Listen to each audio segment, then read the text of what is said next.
singer named Justin Moore. We don't do a whole lot of bullshitting up here. We just get up here and play country music. What's up, everybody? Welcome back to this week's episode of the Justin Moore Podcast. I'm coming to you from my home studio here in beautiful rainy Gulf Shores, Alabama, and on the other end of the Zoom machine today with a little better sunshine than I got and a little palm fronds and this and that is my brother with his Arkansas hat on today, Justin Moore. How are you, JM? I'm good, man. I'm a little stressed out. We're down at the beach, as you know, and not being at my home studio means completely setting up all this equipment somewhere else, and it's just always a chore. And we have guests down here right now, so the bedroom that I usually do it in, they're staying in, so I would have had to pick up their dirty underwear and all that, and so they were trying to get out of here. You don't want to pick up Bradley's underwear, Jess? No, I don't think so. And so they were trying to get out of the house to be quiet because we have 4 kids. They got a couple. I mean, it's just nonstop. And oh yeah. So we have to apologize to our guests that we're going to have today. PBR champion, multiple-time champion, Jess Lockwood, and I'm tardy, and we're tardy, and it's all on me. So we'll have to apologize to him. And, maybe make it up to him somehow. Yeah, well, let's go on and get him on, and let's see where he's at. Let's see if we can get him on the Zoom machine. Zooming across the wide world up to Montana right now. Let's see if we can get a Zoom audio and a video. Hell, if he sounds as good as he looks, we're in good shape, Jess. Jess, you got us, buddy? Yeah, can you guys hear me? Yes, sir. There you are. Hey, Jess, I'm JR. That's Justin Moore. Good to meet you, brother. Well, it's nice to meet you guys as well.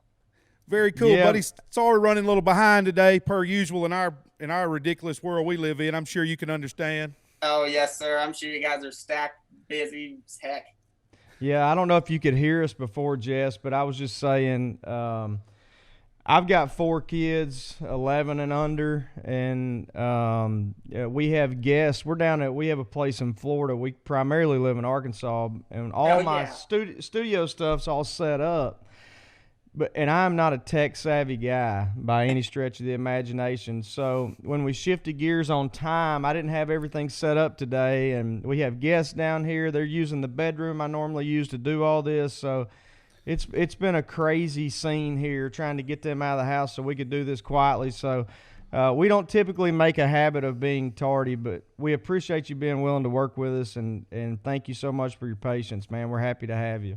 Well, shoot, I'm pleased to be doing this with you guys. I'm honored. So are you in Montana, like JR said, or are you in Texas? I know you split time between ranches at both, don't you? Yeah, and I'm probably 95% of the time Montana. That's where our home ranch is here. And I just kind of stay down in Texas more so in the winter because Montana winters can get so bad. And then I don't know if I can make a flight out to our events, so I kind of got to play it safe and get down there when the weather gets terrible. Yeah, I used to think that same thing. It'd be cool to live out west, except for if you get in a bind, because I have to travel like you do. If I've got to get to a show and say I got to go to the Denver airport, well, that joker gets snowed in every now and then. Oh, yeah. And you can't that snow ain't no joke. No, sir. And we're not used to it down here. And you can't drive from Denver to Philadelphia as easy as you can from Nashville or Alabama. So So I always thought about that, but that sounds like a good plan. Also, too, everybody's been on the Yellowstone craze. I'm sure you got to get out of there when you can't see well because you got to watch out for all those bad guy ranchers that hover around that part of your world, huh? Right. That show's been good and bad for Montana. Good because everyone gets to see what kind of a glimpse of the good stuff, but then everyone wants to move here after watching that.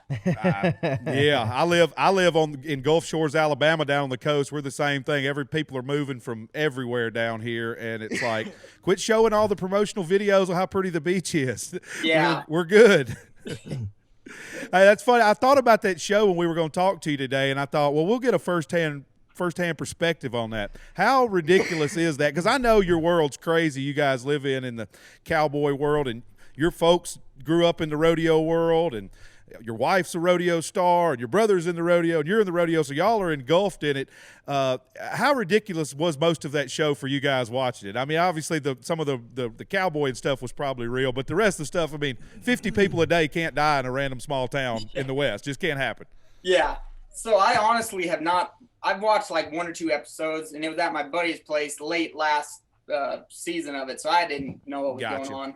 But my dad's actually kind of started it a little bit, and he said it's kind of cool, but at the same time, it's a little bit, it's Hollywood. Yeah. Oh yeah. That's what. But, I mean, that's what sells anymore. It's you got to have a little touch of that Hollywood to make it interesting to the people. Yeah. Well, I mean, it's no different than what you guys do, we do. It's all the entertainment industry. So, I'm sure there are things. I can't imagine something being any more real than rodeoing. But I'm sure there are still things that you are obligated to go and do and shake certain hands and kiss babies and all that, just like I do, that you're like, I really didn't get into this for this. I got into this to win buckles and all that good stuff. But yeah, so the point being, there's a little Hollywood in every part of the entertainment industry, I would imagine. Oh, absolutely. And, kind of when I first started in the PBR, I was a senior in high school, 18 years old when I first made the top level. And that's insanity, by the way. I know, right? You realize that's insanity. Yeah. Oh, shoot, thank you. But that's all I've known my whole life, aside from ranching here at home, is just from the time I was a little kid, that's what I wanted to do, and that's what I've worked my whole life for. So, it was very cool to do it, but I expected it of myself. And when I first got on the PBR tour, you got sponsors then, and I didn't know any of that side of the sport except for riding bulls. And I kind of, complained about it at first to my agent. I'm like, I don't want to go do this, Simon. I just want to go to the bull ride and ride bulls. But as I've gotten older, it didn't take me very long to realize, doing that side of it is just as important as the riding. You've got to be able to talk well, present yourself well, and do all the things sponsors need you to do, because without sponsors bringing in more people, bringing in more fans, we'd just be a bunch of bull riders in a practice pen. Yeah, no doubt about it. That's really wise of you to say. At 23 years old, I started my career, I guess, professionally when I was 23. And so I wasn't that mature at that point. I kind of had some of the same thoughts as you. I go, man, I didn't get into this to make videos, be on TV. I just want to walk out on stage and play music. That's it. Write songs, record them, go play music. And that there's so much that goes into it beyond that, which is what I was alluding to before. But that's a really cool perspective from you were what, 17, 18 at the time. That's a really great perspective for people out there who don't even realize that there are other things that go into your business, my business. And then the difference in me and you is I didn't go out there in my second year and win entertainer of the year. Yeah, you went out there and you're like, rookie of the year, youngest champion ever. You just go gracious. Rookie of the year 1 year, and then I'll just win the whole thing, and then a couple years later I'll win it again. I mean, is that kind of that's got to be rare, right?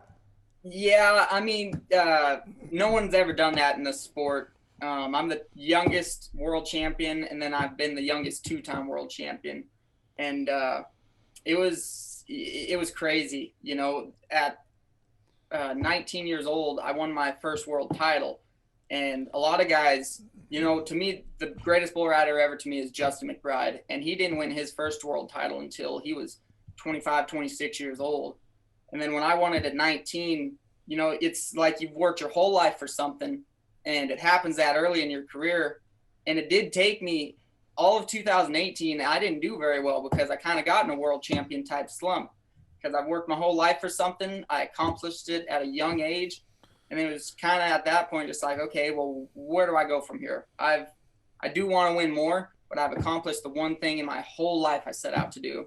And it was a little tough, but in 2019, I came back because I was honestly just so embarrassed how my season was in 2018 that that's where I found my motivation to win my second one. Got a little humbled in that sophomore year. Oh yeah, it was kind of like, here's your reigning world champion, and I'm like 15th in the world standings. It's like, oh, what the heck? But you correct me if I'm wrong. I mean, that wasn't all you. I mean, you dealt with a lot of injuries that year, didn't you? Yeah, honestly, I've dealt with injuries every single year since I've went pro in the PBR, and it's just the bull power is immaculate. You know, it's the greatest bulls in the world. And I've been meaning to talk to you. I didn't mean to interrupt. I've been meaning to talk to you. You should maybe carry a physician with you at all times, because as many championships as you've won, I was reading up.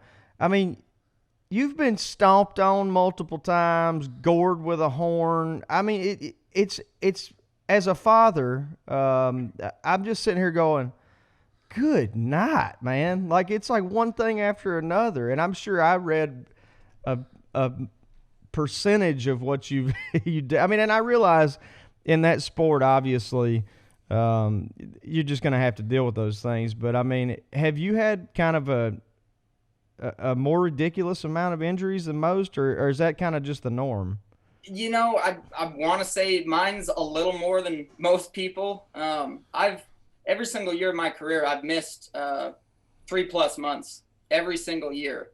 And 2019, that year I won my second one, I also sat out 3 months and was still lucky enough to win the world title.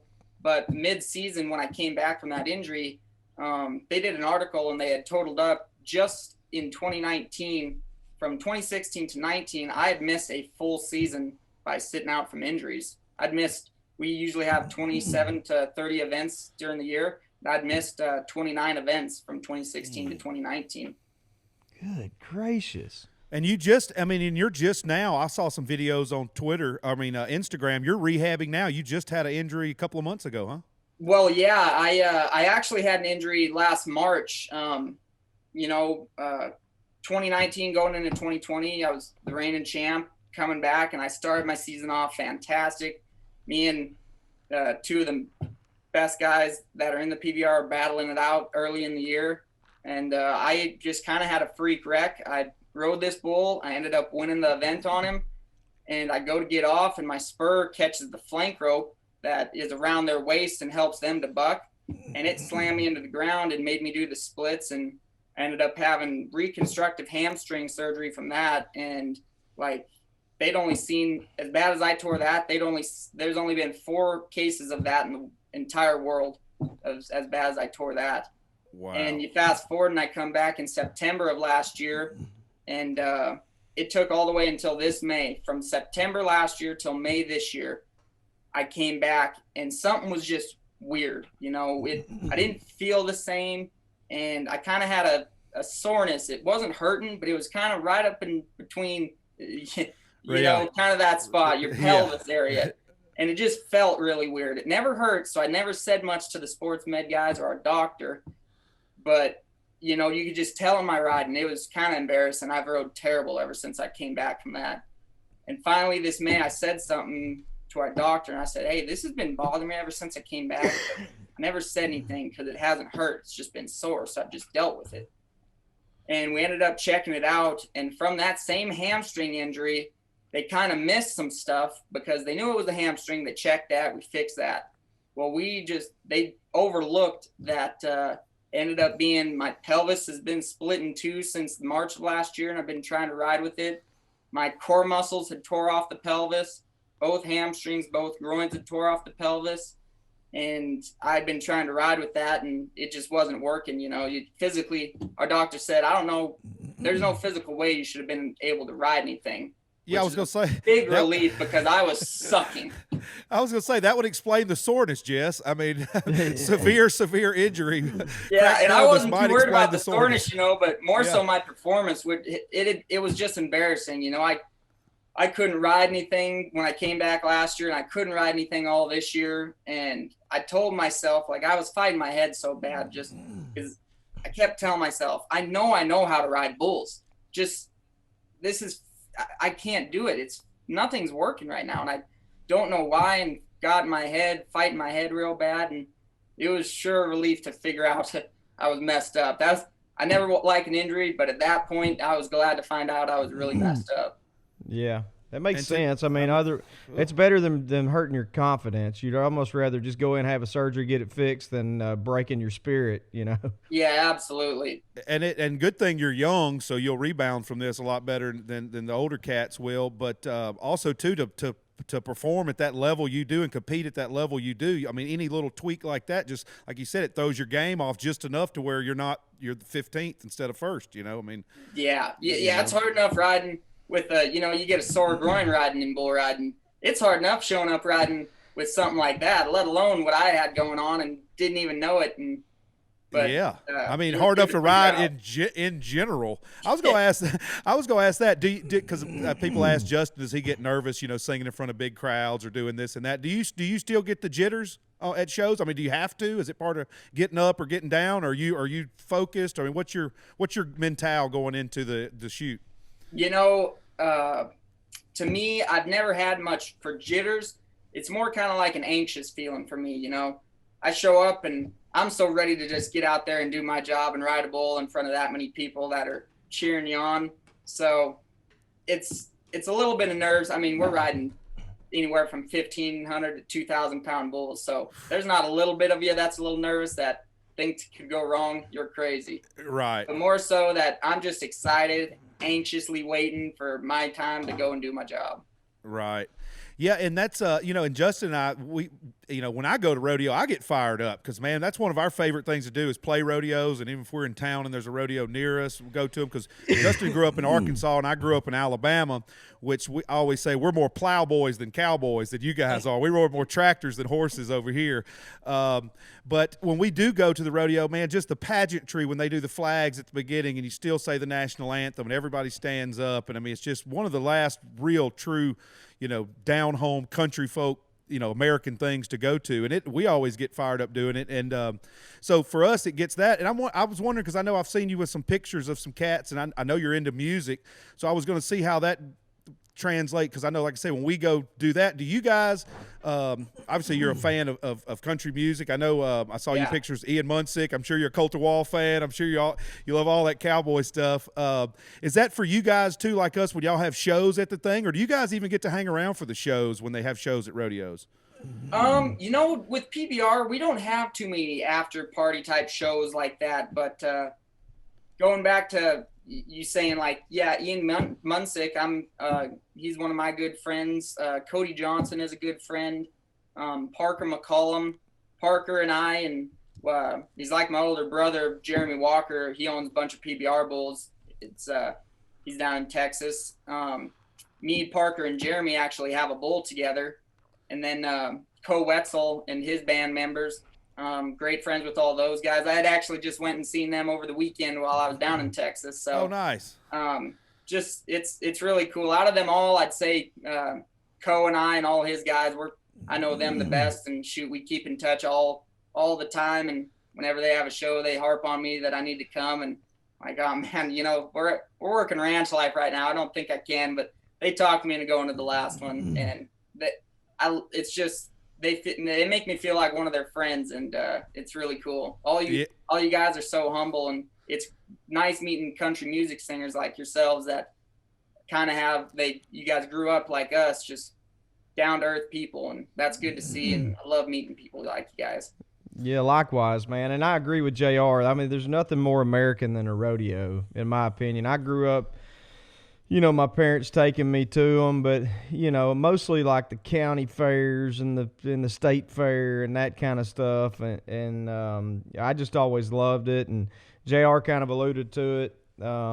We're on tractors more than we are horses. I rode horses growing up and have ridden them in a bunch of videos, and I've ridden them hunting and stuff like that. I love riding horses. I have had a few incidents, bucked off, stepped on, that kind of stuff, but nothing compared to right? nothing compared to what you've dealt with. Yeah, as a matter of fact, one of my photo shoots that I had to do for some upcoming album or something. I got stepped on, and my leg, that was 3 or 4 years ago, my leg's still sore. It's late nights and long necks out in the pasture. And I've gone to the doctor a few times, and he goes, man, it's just going to be sore till it ain't no more. There's nothing broke. There's nothing. And I'm like, well, he's like, it's a big animal. So I've decided I'll probably, unless it's for hunting purposes, I'll more than likely just stick to stuff with brakes from now on. Because I don't have as much experience as you guys, but it is a lot of fun. My wife grew up riding and stuff too, so it's a lot of fun, man. We enjoy it. We grew up injuries, and I got to say this real quick. You're talking about Kojo, and I know he's had a handful. I got a buddy down there in Texas, Jared Birmingham, that we used to do some touring with, and he would show me. He's older, not much older than me, but tired from the saddle, but he would say, take your hand right here and rub it down my arm, and you could just feel all the different pieces of metal and screws, and then do this one, and then feel here, and feel this plate here, and this plate here, and this. I'm just like, goodness. I'm like, well, how do you feel? He's like, oh, I get by. And that's just that different mentality. You guys, to want to do that, you got to be that tough. But anyway. Yeah, it's funny because the other part of that, JR and Jess, you'll learn this here down the road. But there's a lot of – JR's just over 40 and I'm just under 40. There's a whole lot of difference in injuries then and 23, 22. So, yeah. Same with hangovers. Oh, no doubt. No doubt. Yeah, it's kind of – you know what, being a bull rider and having the injuries I have, it's kind of scary because I can take care of my body, and everyone kind of gives me heck, all the old legends that they call me a freak, that I eat like certain meals during the week. Like I get these healthy meals sent to me. I work out here at home. I have a workout building that I crank it up to 110, 15 degrees in there and work out. And everything I do is just making sure I used to wrestle, that I'm at the right weight I want to be at. My body's fueled correctly and all that. But while doing that with all these injuries, there's days still that it is hard to get out of bed. Even though I take care of my body as good as anyone, there's days that it is hard to get out of bed. But I'm not looking forward to getting older, but I feel like as I'm done with bull riding and keep continuing to take care of my body, do stretches, all sorts of stuff, that I'm hoping that 60 I'll be in great shape and be able to move around. It'll definitely help. No doubt about it. So did you do any other sports other than rodeoing and wrestling growing up? Growing up, I definitely in junior high played football, basketball, wrestled. I never did run track, but then as I progressed into high school, I was a very tiny kid growing up, and it wasn't until my senior year of high school, right before I went into the PBRs, really, that I kind of did hit a growth spurt, even as small as I still am. But from freshman year till before I hit that growth spurt, I was about 5'1", 5'2". My freshman year, I was 95 pounds, and my junior year, before I hit this growth spurt, I was about 112, 115 pounds, and still about 5'3". And then I grew up to 5'6", 5'7", and now I weigh about 128, 132 pounds. So I'm still very small, but it made a difference hitting that little growth spurt. I know the feeling, brother. I know the feeling. I don't know if you've seen me, but I know the feeling. Well, hey, I bet my brother was a wrestler too, and having to keep that weight and stuff, that's what gives you that discipline to do your diet and your exercise and keeping on top of your body, and it will help you in the long run, no doubt. I neglected myself, as most of us did, because we just didn't know, but now all top-tier athletes in any sport, we got NASCAR buddies and people, I mean, I know ball players that used to, not work out and stuff, that went and played pro ball, but now everybody's got to be on top because it's the level of competition and the advancements and technology. I mean, you're smart on getting on that train early. It's easier to do it now than trying to do it retrospectively and trying to rehab and get ahead. It's better to stay ahead like you're doing. So hopefully you will be for sure. But yeah, it's talking about the keeping your weight thing. I bet you were a bad little joker if you were 5'1", $120, and trained in wrestling, and now you're a bull, and you were already riding bulls and roping or all the sheep, and I mean, God probably rode everything on your farm when you were growing up. So by the time it came time to wrestle somebody, you were like, I got this. Oh yeah, I started wrestling at 5 years old and wrestled until I was 17. My junior year, I had told my wrestling coach I wasn't going to wrestle that high school season because I was going to ride bulls all winter and prepare myself for the next year when I turned 18. But I fully believe without my wrestling background and the discipline I learned from that sport that I wouldn't be as good as I am in the bull riding world, because from wrestling, I've taken that hard work mentality that it is on you. Whether you do good or bad, you do good, that's all because of you put in the work to get yourself there. And if you did bad, you got to hold yourself accountable. And I'm very glad, nothing against basketball at all, but I am very glad I grew up wrestling instead of basketball as a team sport, because you can do your part and then still lose. But because it's a team sport and Right. you lose in wrestling, it's because you didn't put in the work. So Right. the accountability from wrestling to bull riding is there, and my work ethic. And without that, I don't think I'd be where am at in the bull riding world. Yeah, JR and I both played baseball and basketball. He played football also, and just the opposite of it's kind of crazy. I've said forever that I think sports are, growing up playing sports were great life lessons. Whether you become a professional athlete such as yourself or not, and it's kind of cool to hear that another solo sport like wrestling helped you with your bull riding, because it is a solo sport. It's all on you. All the guts and glory go to you, or all the failures are on your shoulders at the same time, and how it helped you in your career. It's ironic that in the complete opposite way, the sports that JR and I played were perfect for us in our careers, because when we're traveling out there on the road, as you've seen out there with your buddies that you mentioned earlier, your artist buddies, we're a big, huge team out there, and it takes all of us doing our part to make this big machine, continue to roll. And so it's just kind of funny. It's kind of a neat perspective, really, JR, and how one helped him and his, and what he ended up doing, and what we ended up doing, and what we played growing up helped us. You know what I mean? And how they both kind of intertwined too, because even though Jess, the wrestling team, there was still, you had other team members, because like I said, my little brother was 162 Alabama champ a few times when he was in high school. Oh, wow. But not near as competitive as where you guys are at, but I was proud of it. He loved it. But the way it because you're still on a team, because you still have your rest of your team to train with, to practice with, your coaches, your trainers, your bus driver, to get even at the high school level, same with us. And also in team sports, you have to be individualized, because the same thing, if you let your team down because you didn't do what you were supposed to do, and if everybody does what they're supposed to do, then it all works. But if one person does it, it doesn't work as well. And the others, if they didn't put in the extra work, they might not can pick up the load from this guy.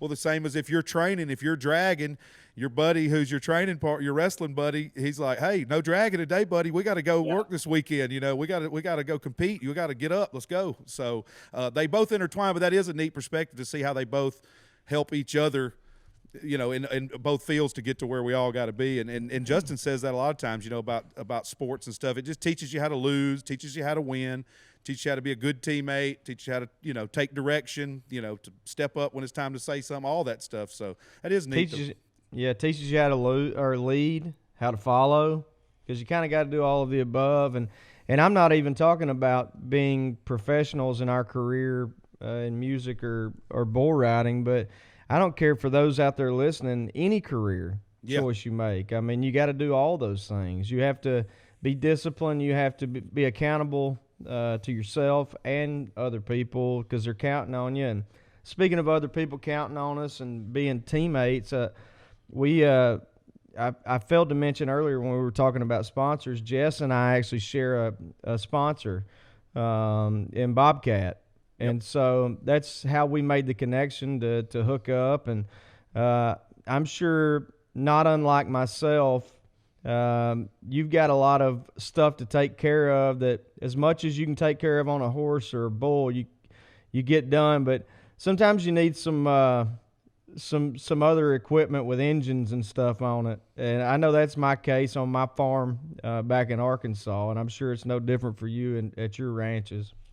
Oh yeah, in 2017, early in the season, I had torn my groin and I had to sit out for a while.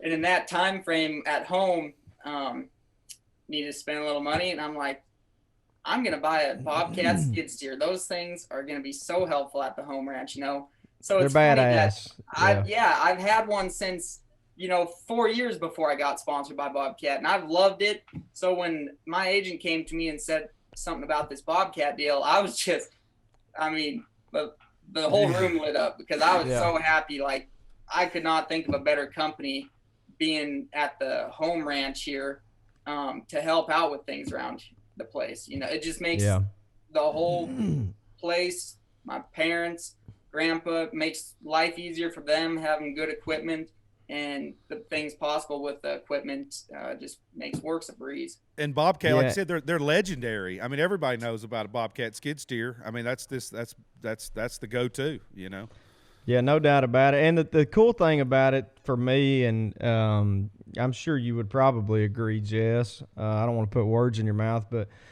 I'm always super careful about who I choose to team with from a sponsorship standpoint. I want it to be companies that I genuinely believe in and would use or have used.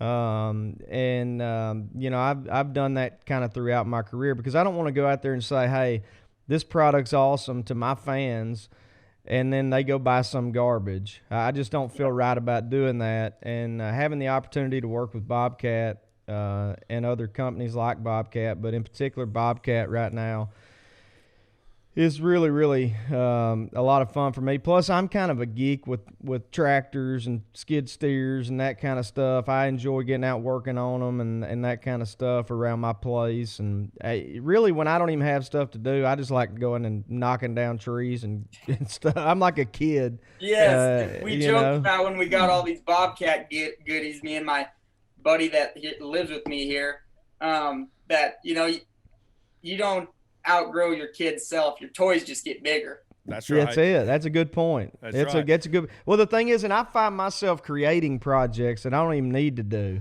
Oh yeah. It's like I've got everything I need done for the time being, and I go, well, I could probably do this or that, man, it's fun. When and if Jess, you get a little older and you can't move around as good as you want to from all these years of winning all these championships, you could ride around on your Bobcat side by side. You don't have to walk everywhere or ride a horse with a broke pelvis. And Justin, when he's old in like 4 years, because he's about like Pawpaw anyway, he go ride the side by side from the house to the barn.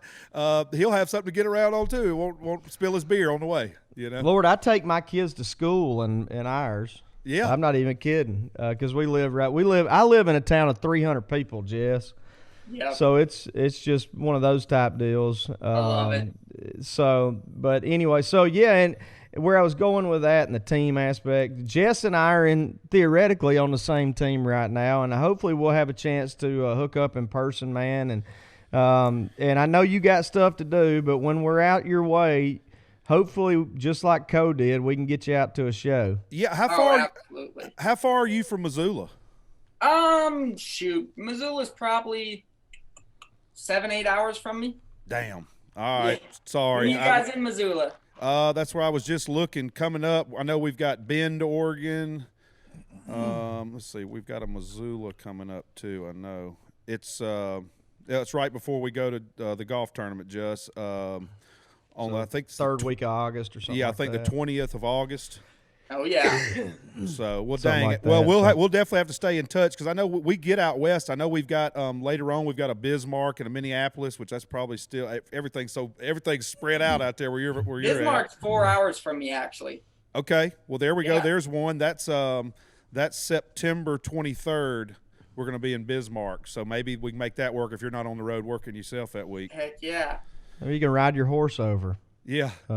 Leave a couple days early, but I could do her. No, I was kind of curious about because like he mentioned earlier, we're buddies with a lot of different type of athletes, baseball players, and NASCAR drivers and just different folks. And I always kind of find it interesting how different or similar our schedules are to theirs. So I was kind of curious how y'all's annual schedules are. I mean, is it a certain time of year that y'all do events or Yeah, is there an off I mean, that may be a stupid question. Is there an off season? Because we kind of have an off season, we kind of follow the same pattern as baseball. We're kind of off in the fall, winter time, and then we come back, after Christmas. And so I don't know. Maybe it's a dumb question, but I'm curious. No, that's a good one. So actually, the PBR, the top level tour, is January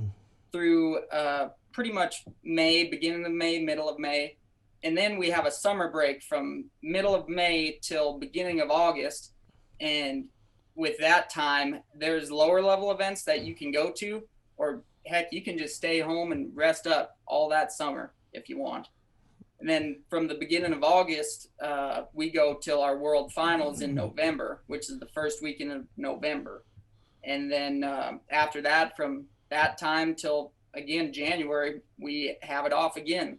So there is time that you have to rest and heal up.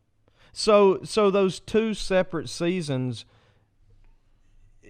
does the champion of the year come from is there two separate ones, or does it come from the collective points from each? The collective. So we call it the first half of our season and then the second Got half. it. So it's kind of like the All-Star break or something like that, but just a longer. Okay, that makes sense. So that August to November is the second part of the season then, when y'all lead up to the PBR finals. Yep, exactly. Gotcha. Nice. Okay, that makes total sense. Yeah, and are the finals, are they always in Vegas? Always in Vegas. COVID was an exception last year, and we had them in the AT&T Dallas Cowboy Stadium in Arlington. But every single year from 1993, 1994, first PBR finals, it's always been in Vegas. Yeah, we've played there a few times, the National Finals Rodeo there a few times, and I know it's not in the arena necessarily, but as you know, much better than we do. There's events going on all around town for the rodeo finals and stuff. So we always enjoy doing that as well. Matter of fact, we did it a couple of years ago. Yeah, but I remember I flew in early because Dwight Yoakam was playing one of the parties the night before. Oh, wow. So I went and saw Dwight the night before we played. One of the things. And I can remember I used to be John Party's tour manager before I worked for Justin. I remember in 2011 – we went and did like a 7 or 8 night stint at the Mirage for the PBR finals. We played every night at that for the after party at the Mirage in the ballroom there for the PBR finals. Yeah, I just thought about that. Yeah, and that to me is it kind of proves the point to maybe some people, not who would listen to this podcast, but people outside of the folks who maybe grew up kind of the way we did, in a really rural kind of setting, and as JR said, we're country boys, y'all are cowboys, but they're pretty similar in a lot of ways. But it proves the point of how big the PBR is. People don't realize how big a deal it is, and rodeo in general. Rodeo in general, yeah, it's huge, man, and I can't imagine there's a more passionate fan base out there than rodeo fans. Yeah, it's the PBR especially. Rodeo hasn't quite mainstreamed, and I'm not sure if it ever will. With the certain type of events they have, but with bull riding, it's kind of a mainstream sport now, and we're reaching fans that we never even thought possible. And it's on ESPN. When you flip through, there's the bull riding stuff. I mean, you're right. It just keeps getting bigger and bigger, and that's great for us and great for the sport. Yeah, no doubt about it. Yeah, and as far as crowds, like, we talking about the rodeos and bull riding events, like we said, we've played the PBR finals before, and there's, 12 major acts playing in town at one time just to service all the fans and stuff going on with that. And then we go play, in Texas at the Houston Rodeo or San Antonio Rodeo or Dallas, and there's, 60, 70, 80,000 people in the stadium that night watching the show, but that's, it's like a NASCAR event. There's another 100,000, 200,000 that came and just didn't come in the show. And that I know one of the biggest shows we ever played was the Calgary Stampede up in Calgary, Alberta, really? Canada. Yeah, I mean, I remember looking at it. It felt like I was at Woodstock or something, man. I ain't never seen that many people. As far as I could see, I don't know how many 80-something, 90, 100,000 people were there that, it's probably 5 or 6 years ago, but it was just, wow. Yeah, it also proves the point. NASCAR is a good comparison as well, but along with the PBR, that there's so much cross-pollination between, country music specifically, bull riding, NASCAR. I mean, we're all the same fans. We have all the same fans is my point. They're the same folks. Blue collar, hard working, genuine, good folks, and so yeah, it's pretty neat, and so man, JR, I don't know how much you got left for him. I don't want to take up too much of your time, Jess. I know you probably got a rope of steer or something, I'm sure. Go out there and tackle a bull with his bare hands. Yeah. What do you have a bunch of head of cattle, or is that a hobby of yours, or what's the deal? So the joke that I always tell everyone when they kind of first meeting people and they're like, yeah, you're a professional bull rider. I always joke that no, I'm a Montana rancher and I just ride bulls on the weekends. Right. Because this is, bull riding is a full-time job. Every single day, all I do, it's revolving around the sport that I compete in. Right. And for me, for home life to be good, I've got to do good in my sport. So, right. But when I am home the 5 days a week, because I can fly out on a Saturday morning and go to the event that night, Sunday do the event and fly back Sunday night. But all week long, we've got 10,000 acres here on our home ranch, and we run 300 head of cattle, and the work never stops with that. Mm-hmm. There's always something to do, and just when you think there's nothing to do, just go out and ride the fence line, because I guarantee you there's about 5,000 posts that need redone. Yeah, that's kind of the way I grew up. We had, let's say, this would be my grandpa, which I grew up on his land. He'd have, 80 head of cow or whatever, and it was more of a hobby, not a job for him. It was really just it was my grandma's way of getting him out of her hair, yeah, I mean, there's just so much to do, always something to do. It's something I'd love to get into down the road, and got friends that actually do it, but it's just so funny how it's so different. But we're kind of the same way. Where I'm going with that is, we'll fly out on a Thursday and be back on a Sunday. And unlike you, I don't have any cows right now, but I come home during the week and I have to wrangle children. Which I'd rather probably fool with cattle most of the time. It might be a little easier. They might not be as stubborn, huh? No. Cows can't talk back to you and argue. Yeah, right. Mm-hmm. They can stomp on you though, as we've learned. Yeah. Hey, well, yeah, I know. Like Jess said, I know you got a ton of stuff to do today, Jess, and we're gonna let you cut you out of here soon. I got one thing I want to do though that we always do with all of our guests. It's the #1 song in country music on the day you were born. And this is gonna make JR and I feel old. Oh, it did. I'm buddy. sure. Oh, it did, buddy. Because the day you were born, 9/28/1997, I was a senior in high school. So I'll give you a little backdrop on that. So I'm born 9/11/79. This #1 song in the country the day I was born was "I May Never Get to Heaven" by Conway Twitty. Oh, Justin's born 3/30/84, and his is "Roll On 18-Wheeler" by Alabama, which is ironic that the artist that sang mine is from Arkansas and the artist that sang on his is from Alabama. We'll get to that later. Yours being 9/28/97. Justin, you want to take a stab at it? Who was on the top of the charts in September of 97? Male or female? Male group. Meet in the Middle, Diamond Rio. Very close. I was literally going to say Diamond Rio. It is Diamond Rio. Right now. It is Diamond Rio. It's How Your Love Makes Me Feel by Diamond Rio.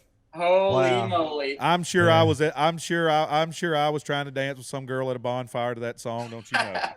We were probably had our rope belts on and ropers trying to line dance with some 17-year-old girl at that time or something. Yeah, and a little fun fact on that. Fast forward 5 years after that, the first big show I ever did working for a band was opening for Diamond Rio. Wow. Really? 5 years after that, yeah. So by the time you won, or by the time you were, 5, there I was doing my first show with Diamond Rio. Yeah, definitely ages me. But I started fairly early too for somebody in my business. I was like 21, 22. Justin moved to Nashville. I was 18. Couple months after he got out of high school, so we both kind of got in the game a little earlier. So we're aged, as you will probably, just by the years in the saddle or in the bus bunk or on stage. So that'll get you. And we've talked about music, we've talked about sports and home life and all this fun stuff. And one that I thought about as we were talking earlier, guys, that sums this whole thing up. And I know y'all are both. I know Just does. I'm sure you know the song too. Is "Showman's Life." It's a showman's life. Gary Allen. Who did that originally, Just? George Strait and Willie Nelson. That's right. So A Showman's Life, that is the or George Strait might have Willie did it with Gary, maybe. I don't know which one did it first. Gary might have done it first, actually. Maybe Gary did it first and then Strait did it. But maybe. Do you know the song I'm talking about, Jess? Oh yeah. Yeah, that's it, right? That's the gist of it, huh? Yeah. No doubt. Well, all right, buddy. Well, we cool. appreciate you. Yeah, and make sure you've got our infos, and we'll stay in touch. And next time we get up that way, come to a show if you're not on the road working. And next time we see a PBR event pop up, we'll make sure to get in touch before we get there and hang and all that fun stuff. Absolutely. Yeah, and Jess, man, I don't know what we can do for a two-time PBR champion such as yourself that you can't do for yourself. But if we can ever do anything for you, man, please don't hesitate to reach out. And just thank you for spending some time with us, A, and B, man. I wish you nothing but continued success and really, really neat story, yours, and inspiring to anybody out there. If you got something that you want to do, hell, you might just do it by the time you're 19. Your wildest dreams may come true by then. So and inspire your sibling to do the same. Yeah, continued success, my man, and thanks again. And I'm sure we'll be doing some Bobcat events together as well. Yes, sir. I appreciate you guys having me and just taking the time to talk with a Montana rancher like myself. Awesome, we appreciate you, buddy. Have a great day, buddy. Take care. Stay safe out there. All right. Well, there he was, ladies and gentlemen, two-time PBR World Champ Jess Lockwood. I mean, what a great kid, man. No doubt. Just got his stuff together. Yeah. I mean, he kind of touched on it early on when we were talking to him about, when he was 18, not knowing all that came along with being a pro bull rider. And I can relate to that, as I'm kind of alluded to. I didn't know all that went along with being a country music singer. You just think, I'll just go play music, get on stage, get on a bus, go to the next show. And it's so much more than that. And he's obviously wise beyond his years, mature beyond his years, and just a really, really impressive young guy there, man. And can you imagine? I mean, it'd been like me coming out, my first single that year. We win Newcomer of the Year. Next year, Entertainer of the Year. And then a year after having, some success, but not as much. And then, Entertainer of the Year again. You're right. I mean, it's crazy. I mean, it really is. And like you said, he's put together. He's ahead of the curve. I mean, that's the evolution right there. Looks sharp. Looks sharp. I know. It's just crazy, man. I have 10 of the same Wrangler denim shirt he was wearing. But I dig them out. I'm older at this. I dig them out and just put them on wrinkly and whatever. I mean, it's starts perfectly for him to go out there and build fence or whatever he's got. I mean, it's just crazy, man. I do admire that about cowboys. You talked about the difference in country boys and cowboys, and that's part of it. We'll go out there, leave our shirt untucked, and it might be wrinkled all to hell, grease T-shirt, all over dirty, our breeches. Yeah. Oh yeah, just no belts or just some little crappy belt. I mean, just whatever for boots, work boots. These guys. Hey, speaking of belts, can you imagine the most awesome buckles he's got? Golly. Wow. I mean, I think playing the San Antonio rodeo belt I got's cool because you only get it if you play there. I mean, he's got the belt of all belts, the buckle of all buckles. I mean, yeah, you know. Two of them. Two of them. Yeah, so, yeah. It's crazy. Yeah, it really was. Yeah, what a great guy. Thanks for taking some time with us today, Jess. As Justin said, he's also sponsored by Bobcat. I wonder if he's, we've actually just let everybody else out there know we've got some new sponsorship stuff in the works as well. We're actually about to start working with Wrangler, which is awesome because we've been big fans and been supported by Wrangler for a long time. But we're actually going to do some real stuff now. And I'm wondering. I'm sure he is too. I'm wondering who his boot guy is too, because you were talking about belts. Don't you know he's probably got a nice. I know you got a lot of nice boots. I bet he's got a nice boot closet as well. Oh, I'm sure. Yeah. I bet his could rival mine, if not beat it. That's for sure. I bet he don't have any pointy toe boots in his collection. That would be the only difference. No, and I bet none of his are clean. Yeah, probably not. And we talked about that. I don't know if we talked about it on the podcast, but the evolution of that when you and I first got in this business, because we kind of kicked it off about the same time. Pointy boots were the deal. Pointy, that was what everybody wore, pointy toe kind of boots. Snakeskin pointy toe or ostrich kind of pointy toe, and then they started getting I remember one of the first pair I had to go with John to the ACMs. They weren't quite as pointy. They had just a little bit of square on the very end. And then, I basically wear square toe boots now. Just they're more. I don't know. Just the evolution of that as well. I guess you stay in the game long enough. What are we going to be wearing another 15 years, Jess? I don't know. I mean, Sammy Kershaw wears white New Balance on stage now. I don't know. Still rocks. white polo shirt, ball cap. Yeah. Who knows? Or wear like we were talking last week, the AJ outfit, the fringe, the cutoff jeans. Just sharp. Yeah, Allen's a perfect example. Here's two great examples. I mean, Allen was starched up and no wrinkles. Let me get that out of the way. But Allen ripped up jeans and country boy from Georgia. Yeah. On the other hand, you got creased starch Wranglers and shirts and tucked in a nice belt buckle or buckle set and George Strait. Right. Both look awesome.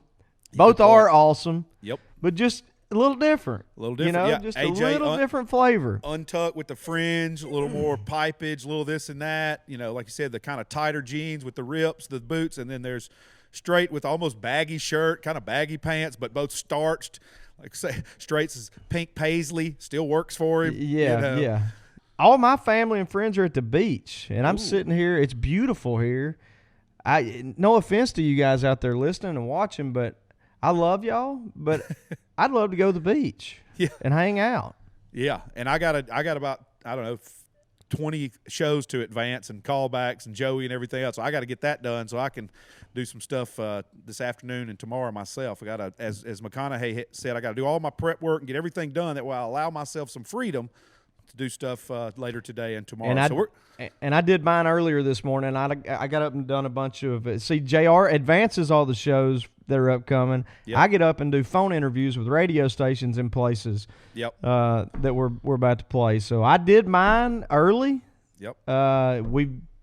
We've knocked out an awesome interview with Jess, and I'm gonna go play the rest of the day. That's right. All right, well, we'll be right back. Y'all hang in there. Remember to go like, rate, subscribe, hit the notification button on anywhere you listen to podcasts. Go to YouTube. Check out Justin's YouTube channel. Go watch this show on YouTube. Check all that out. Hit the notification button there. Leave a review. Hit the comment button. Leave us a nice one there. But because that's what keeps this thing going. We appreciate y'all doing that each and every week. Use the hashtag Justin Moore Podcast to any questions or comments you have for the show on Instagram. I'm JR the Handler. That's Justin Cole Moore on Twitter. Same handles. That's the two that I'll look at, and also on the YouTube stuff or the JRThehandler.com chat page on there. And go to Justin Moore Music to check out tour dates, merchandise, and all the stuff Justin's got going on in his world. We'll be right back here shortly on the Justin Moore Podcast. Hey guys, today's podcast is sponsored by Bobcat Company, who is doing some really, really cool things in the compact equipment industry. They have so many products and attachments to make any job you have to do easier. Plus, we're doing a giveaway with Bobcat, so you'll have a chance to win some of these awesome products. Make sure you go to bobcat.com/country and register to win a utility vehicle, mower, or compact tractor. I can tell you from experience, any one of those would be a great addition to your property. Hey, what's up, guys? Justin Moore here. I want to remind everyone out there listening that my wife, Kate, has an awesome children's clothing boutique in downtown Benton, Arkansas. It's Central Arkansas. So if you're local, come see us at 119 West South Street in downtown historic Benton, Arkansas. Again, that's 119 West South Street in Benton, Arkansas. And if you're not local, we ship everywhere. So you can find us at shopthislittlepiggy.com and see all that we have to offer, all that my wife Kate has to offer, I should say. Facebook, you can find us at shopthislittlepiggyAR, and Instagram, you can find us at shopthislittlepiggyAR. But check us out. It's called This Little Piggy, and see what we got to offer. Shopthislittlepiggy.com. Hi, y'all. This is Brandon Bing, singer-songwriter and whiskey maker. You're tuning into the Justin Moore Podcast. Visit EasyLiquor.com to grab your bottle of Bangtail Whiskey and join the Blue Collar Swaller family today. Follow us on all socials at Bangtail Whiskey for more news and updates. Now pour a jigger and take this a second ride with us. Hey, gang. As y'all have heard, the Justin Moore Podcast has recently teamed up with Wrangler. Wrangler has been an icon in authentic American style around the world for more than 70 years. With a rich legacy rooted in the American West, Wrangler commits to offering unmatched quality and timeless design. As y'all have heard me and Justin talk about on here, George Strait and Alan Jackson, they're Wranglers. We wear Wranglers too. Its collections are also for men and women, children, to look and feel great, inspiring those who wear them to be strong and ready for life every day. Wrangler is available in retail stores worldwide, including brand flagship stores in Denver and Dallas, department stores, mass market retailers, specialty shops, Western outfitters, and online. For more information, visit Wrangler.com. And you know you've heard it here, and you've seen it on stage, the Justin Moore Podcast. Dang glad to be partnered up with Wrangler because we're big fans and have been for a long, long time. Can't go wrong with a nice pair of Wranglers, y'all. I wear the Wrangler Retro. Justin wears the black one some. It's my go-to. I get mine at Academy. So if you're around an Academy or just about anywhere, you can get you a pair of Wranglers, whether you want to look like George Strait, or you want to look like JM, or you want to look like me. You can get you some Wranglers, and you can do that. Whether you're in North California or South Alabama or Montana, Texas, Ohio, Wyoming, wherever, a pair of Wranglers will get the job done. Long live cowboys and plowboys. For more information, visit Wrangler.com. All right, everybody, welcome back to the Justin Moore Podcast. We had a great interview earlier with the one and only Jess Lockwood. And Lord have mercy, what was that? You all right? Excuse We need to take another bathroom break? Excuse me. Good Lord. What's going on over there? This is the biggest whoopee cushion I've ever seen in my life. Look at that. To my look how big it is compared to my head. Goodness. Flip it upside down. What's it say? I got it upside down. Jumbo gas blaster. The gas blaster. That's if y'all want to funny. sponsor a podcast, there you go. Yeah, come on in, gas blaster. No, so our friends that are with us, you obviously know well also, but from back home. Their daughter, their youngest daughter is a character. Oh yeah, we've talked about her on the show. The podcast land knows about Tuck. Oh yeah. And so I coach her in softball, and we're great family friends and all that. But we talked about their family winning like Farm Family of the Year and that kind of stuff. But anyway, when they were leaving to get out of here, so it was quiet while we do the podcast, her dad was like, "Hey, Tuck wants to prank you. Okay. Which chair are you sitting in?" And we were running behind her. I would have just done it from the beginning with Jess. That's funny. So I had to make sure to help her get her prank in. Yeah, when we dropped you off at your house the other day, she came outside with the girls, and I was like, "What's up, Tuck?" Everybody, she said, "I'm mad at you." I was like, "What is it?" "I didn't know you was going to talk about me on the podcast, messing with me on the podcast." I said, "I'm sorry, it was funny. They all liked it." She gave me the snarl look, got away. So that was her she couldn't get me back, so she got you, I guess. Got me, Tuck. That's funny. So there you go. She is an absolute hoot. That's about like when they came outside, the girls came out before South did, and they were all telling me, South keeps calling Bradley JR. He does. and he knows it's not you, Yeah. and he knows because he'll go, when Bradley ain't in here, he'll go, "Where's Mr. Bradley?" And then he'll come back in and go, "Hey, JR." Well, Like, he ran out to me and goes, I was like, "Hey, buddy." And he said, "You JR too?" I'm like, "No, I'm JR Wood. That's BW. I'm JR. That's B-Dub. I'm JR. Yeah. So anyway, that's anyway, cute. Good job, funny. Tuck. That's funny. Well, yeah, I know. Before we took a little break for our sponsors, appreciate all you sponsors out there for all you do for us.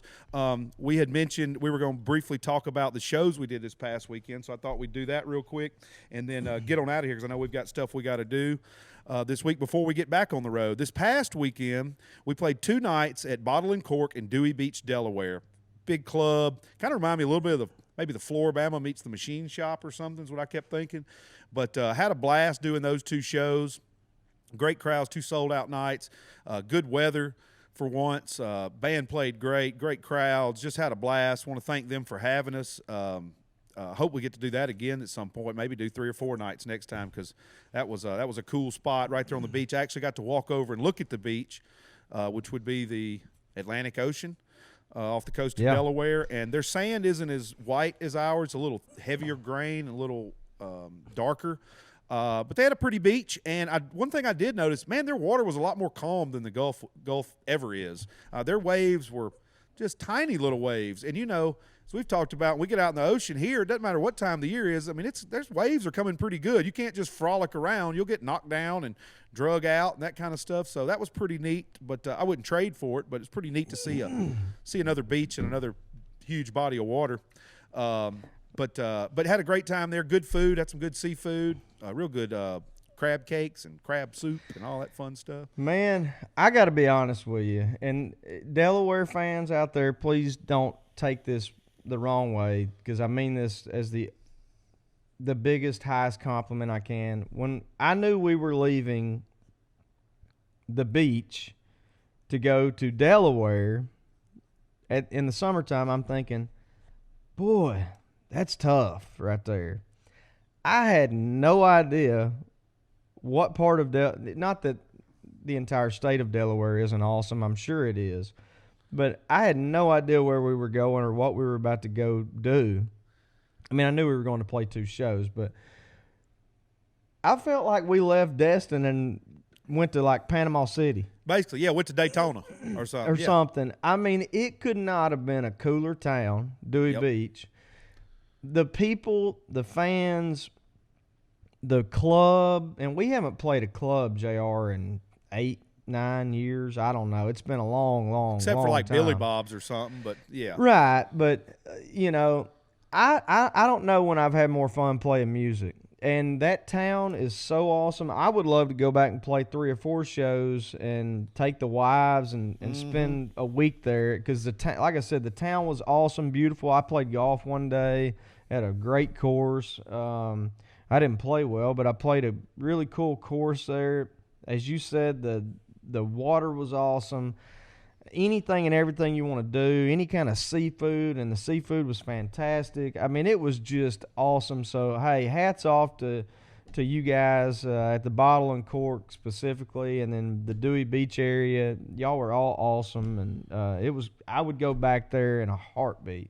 Yeah, I know the promoter was telling me before we got there, she was trying to explain, though, like this town north of us is more the family, the town below us is more retired. She's like, but this is the party town. She's like, we only have one breakfast restaurant because nobody gets up for breakfast. Everybody parties all night. And I was like, oh, really? And we kind of have those little sections down here along the Gulf where you and I are, Yeah, for sure. But then we totally understood. But right. And then I was like, shoot, do I want to leave Dewey Beach to go back to the Gulf? I don't. Yeah. I mean, it was really, really awesome. It really was. And they had a good setup for us. We were safe and secure. I mean, it was a cool green room, real cool club. And then I remember we were sitting on the bus that first morning. Once we got over there, it was 10, 11 o'clock in the morning after we flew into Baltimore the night before. And I was like, look at these folks. It was a couple, probably in their early 20s. and they had about 3 cases of beer each, and they weren't big people, just a guy and a girl, and they both were just loaded down with cases of beer and seltzers and this and that. And I was like, look at these folks. They ready to go. Like, I mean, not just walking to the beach, mind you. yeah, Like, with and they 3 were just cases each. They didn't have them in an ice chest. They were just carrying them. And like when we go, obviously we'll take, depending on how many people, we'll take a case or whatever, throw it in an ice chest, and I think they had 4 cases. They were headed down to the beach. So yeah, it was funny. It was crazy, but yeah, awesome. I would encourage anybody in that 3-4 hour radius, because there's a lot of towns and states in that area. If you haven't been, I would encourage you to go check it out, because we had friends there from D.C. area. We had friends there from different spots around that region. And they were like, man, we've never even been here. And so I would encourage everybody up that way to go check it out. Yeah, for sure. had a lot of fun. Can't wait to go back next year. Kurt Bardello was there from the Morning Hangover. I want to thank him for it was always, we're friends, so it was good to catch up with him, hang for a couple days, but as always had some kind words to say about the shows. Yeah. And thank you, Kurt, for that, buddy. We appreciate it. And then you and Don, our buddy Don from Arkansas, flew up with Joey from our management office, and John Reddy, Kurt's buddy, from D.C. Y'all all went and played golf. So it was about 120 degrees out there, it felt like. It was so hot. You felt like, all right, we'll go up there. It'll be a little milder. But it was, ridiculous. It was thick. Yeah, but good anyway, times, no doubt. Yeah, really good times. But before we get out of here, we talked about working a little more closely with Wrangler. We talked about that earlier with Jess. So you'll get a kick out of this. This is a little inside for you guys, but Kate and I have a great friend who helps us out around the house periodically. She's the one who decorated our entire house when we bought it, and our beach house. And she does just incredible interior design work, and she really just does everything. I mean, to be honest, I don't even know how to put it. She's kind of Kate's tour manager. Basically, yeah. She's kind of Kate's you. Yep. But, you and I on the bus picked out a bunch of goodies from Wrangler recently, and apparently she's at the house doing some stuff and got the box, and she texts me. She goes, "Did you pick out the stuff Wrangler sent you?" And I'm going, "No, JR did, along with me." I mean, it wasn't just me. We kind of had a collective effort there. Why? Because it was almost had like a negative connotation to it. And I'm like, I don't. And she sends me a picture of a badass denim fur Wrangler vest. And she goes, "No, you're going to your man panties."